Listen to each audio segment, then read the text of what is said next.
Yun, at saka meron pang isa dito na mahaba. So marami din yung aming na-harvest dito.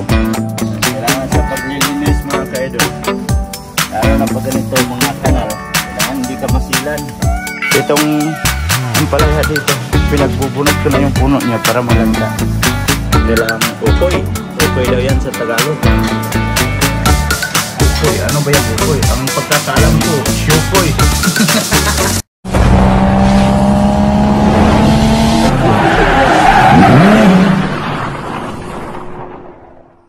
Yo, what's up mga kaidol, panibagong araw, panibagong video na naman tayo ngayon. At welcome back mga solid kaidol natin dyan sa ating munting YouTube channel. At yan mga kaidol, at nandito ako sa labas.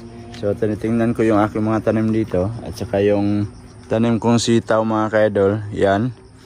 So meron pa rin siyang bunga. Ayan, kunin natin tong bunga niya. Pero ito pwede natin palayain. Patuyuin na lang natin to para gawin nating seedling. Ito, kunin natin to. Yan. Iwan natin yung iba para gawin ng seedling sa sa susunod. Ito, pangkunin na natin to kasi wala na. Na siya. Punta na siya sa malanta na. Ayan. So, bago magtaglamig, linisan natin to dito para malinis, tingnan hindi mag-stuck yung mga damo. So yan, wala nang bunga. Ayun, at saka meron pang isa dito na mahaba. So marami din yung aming na-harvest dito, sitaw. So marami kaming nagulay. Siyempre kapag may tanim may magulay, no? Tsaka ito, medyo marami ng damo dito. At saka yung aking siligreen, yan. May mga bulaklak pa rin. Tapos may bunga, yan, siligreen. Yan, may mga bulaklak yan. Tapos yung talong namin, kinuha din ni Love yung mga bunga nito. At saka nilaga namin nung isang araw. Yan, may panibagong bunga na naman, diba? Tsaka yung alugbati, yan, umakyat na. Ganda ng dahon niya. Pwede na to pang sa gulay. So itong kangkong, so nag-isipan ko mga kaidol na linisan na naman to. Yan, di ba? Kung gaano kabilis ng damo dito. Grabe, sino gustong bumili ng lemongrass, grabe. Umabot na sa taas yung nyo. So maglinis tayo ngayong araw na to mga kaidol. So yan, maglinis tayo mga kaidol. Kasi ang kakapal na, At dito lang din natin siya ilagay.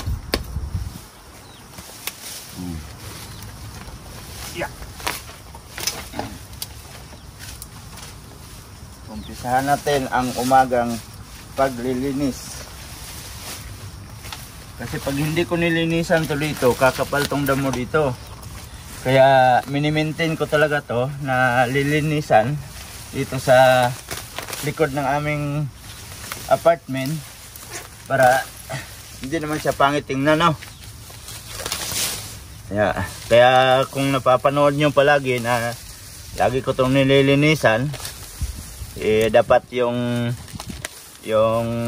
City Hall ang maglilinis nito kasi sa kanila naman to. Pero nililinisan ko na lang para hindi din mag-stuck yung dito, mga lamok ba. Kaya taon-taon to ako naglilinis dito. Pero dito lang naman banda. Yung dyan, nahayaan ko na yan kasi dyan sa kanila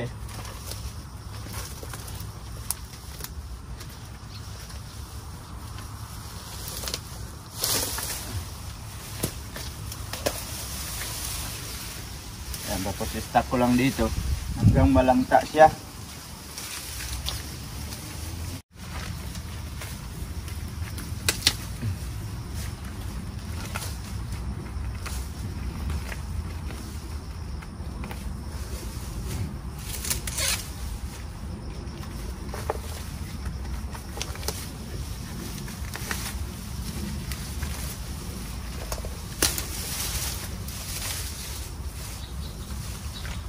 Yan, kailangan sa paglilinis mga ka-idol, lalo na pag ganito mga kanal, kailangan hindi ka masilan. Kasi pag masilan ka, hindi mo malilinis to. Diba? Naalala ko nga dati, nung binata pa ako, tatrabaho ko sa mga construction. Kahit ano ipapagawa sa'yo. Tapos, yung ano, yung gagawa kayo ng kanal. Isang araw kang magpapala sa gagawin na irrigation. Ganon. Tapos mainit pa. Kaya sanay akong ganito. Yung mga ganitong mga kanal ang gagawin. Lalo na pag maglinis. Yan. Diba? Malambot lang naman kaya binubunot ko lang siya. Oh. Yeah. Tapos may mga ano dito, tumakbo na. Yung mga crabs na maliliit. Merong maliliit na crabs dito.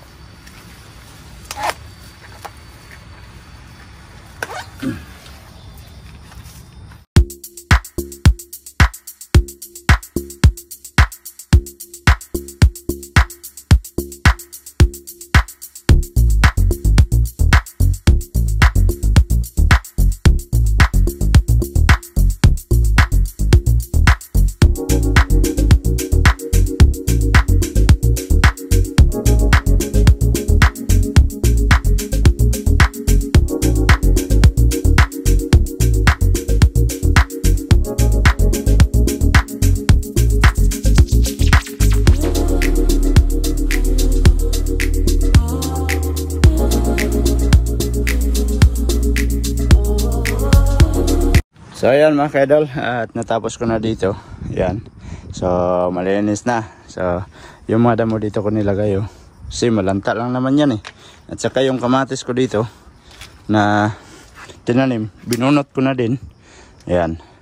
So lilipat na naman ako ng lilinisan mga ka-idol. At dito na naman tayo. Ito linisan natin to. Dito si Lab. So tapos na siyang magluto sa aming pangkape. So tapusin muna namin tong aming gagawin dito. Ayan si Lab sa loob. Siya na lang daw dyan. At ito sa'yo.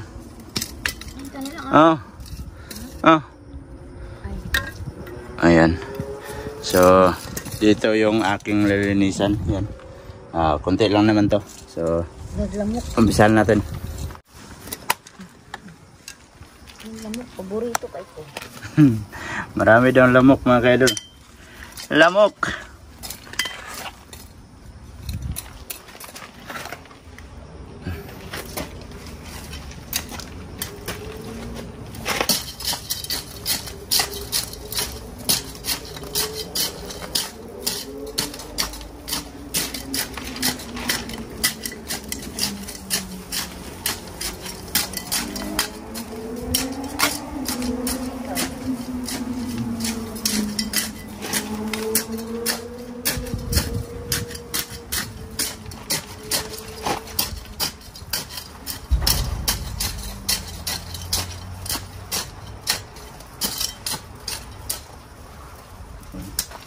Hindi kasi nilinisan, baka kakapal dito. Kaya laging linisan para malinis din yung paligid.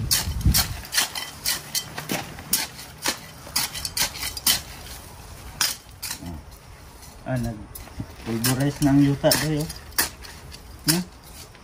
Sige ko ay sigo na. Humok na gud sila bo. Ayan, kailangan bunutin lang to dito banda kasi yung mga bato na nilagay nila. Ayan, bunutin mo lang. Huwag lang yan.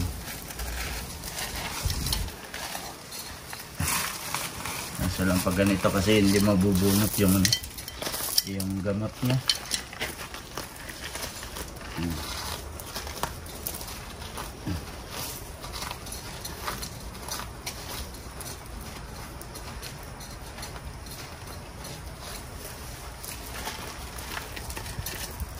Isa. Wala yung isa. Ito.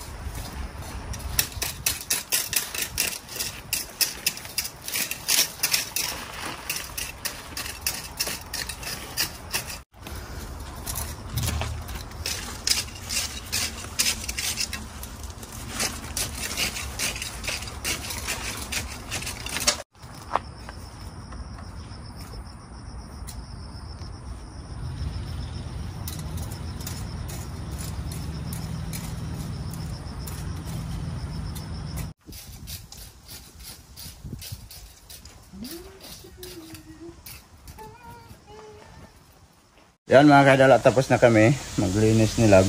So si Lab ay nagdidilig na dito sa aming mga halaman sa likod. So yung aming alugbati umakyat sa taas. So hayaan lang yan kasi matagal yan malanta. Yung alugbati marami pa tayong makuha dyan. Tapos yung talong dito namumulaklak pa to. Yan diba? Yan. Bunga pa yan. May bulaklak pa siya. Ito pa nalanta kasi matagal hindi nadiligan. Akala namin kasi uulan kasi laging walang araw, tapos parang uulan, umaambon lang, hindi siya umuulan, hindi lumalakas ba. Tapos itong ampalaya dito, pinagbubunot ko na yung puno niya para malanta. Yan, wala na kasing makakuha dyan wala nang bunga. So hindi din kami nakapagkuha ng ano dito, yung ano niya para igulay yung mga yung dito sa dulo ba. Ayan dahon niya. Ayan, parang ganito pwede mo i-anos dito sahog sa munggo. Ayan, mga ganito. Wala hindi kami nakakuha. So malinis na dyan Ayan, tapos diniligan ni Lab yung aming matanim dyan. Tapos yung tatlo dito nalanta kasi wala na, hindi nga nadiligan kasi kala namin uulan. Hindi naman umulan. So yan. At malinis na naman dito. So sa susunod na taon na naman tayo maglilinis dito kasi papasok na yung lamig. So hindi na yan yung damo. Hindi na yan magkapal dito yung damo. Kung may lalabas na damo mamamatay yan kasi taglamig. Pero ito baka bunutin namin to, tapos magkuha kami, ilagay namin sa rep yung iba, tapos yung iba ipamigay namin yung lemongrass kasi sobrang laki ng puno grabe. Diba? So magkape na tayo mga kaidol. Oras natin ngayon mga kaidol, yan, alas 9 na.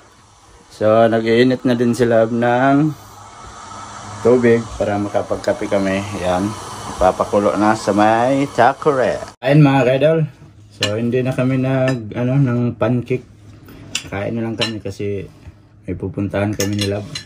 So yan yung aming ulam wow, yung steak at saka paksiw sa kamatis. Yan, siyempre may kape tayo dyan.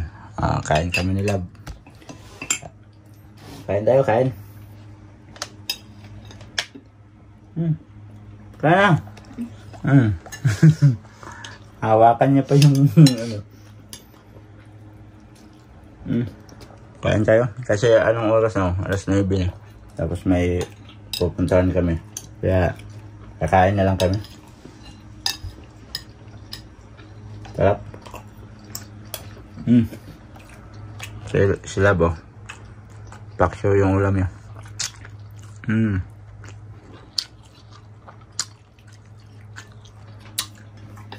Yay, dili. Iba tong karne na to. Iba yung dinala ni Otol. Malambot yung karne ng beef. Ito medyo matigas. Pang to? Pang beef steak.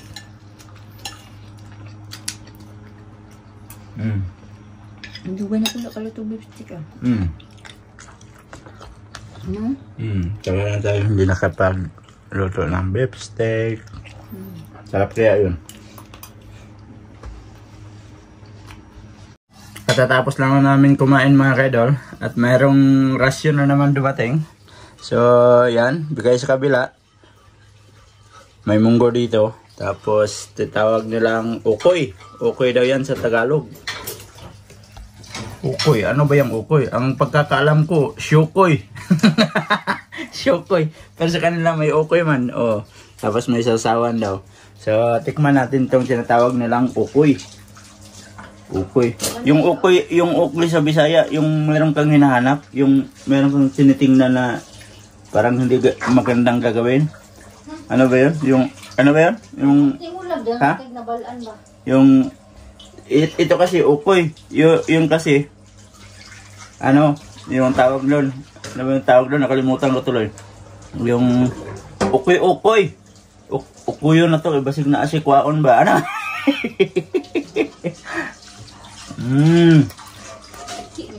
Sarap. Sabi nila blike loko. Sarap mga doon. Sarap. Sausaw mo dito. Yan. Sarap. Tapos lang namin kumain. Ayan sila po. Kamuton na lang. Hindi, pwede. Paahin mo. Ayaw magpasubo mga kaidol. Pero pag gabi, mabilis yan magpasubo ba?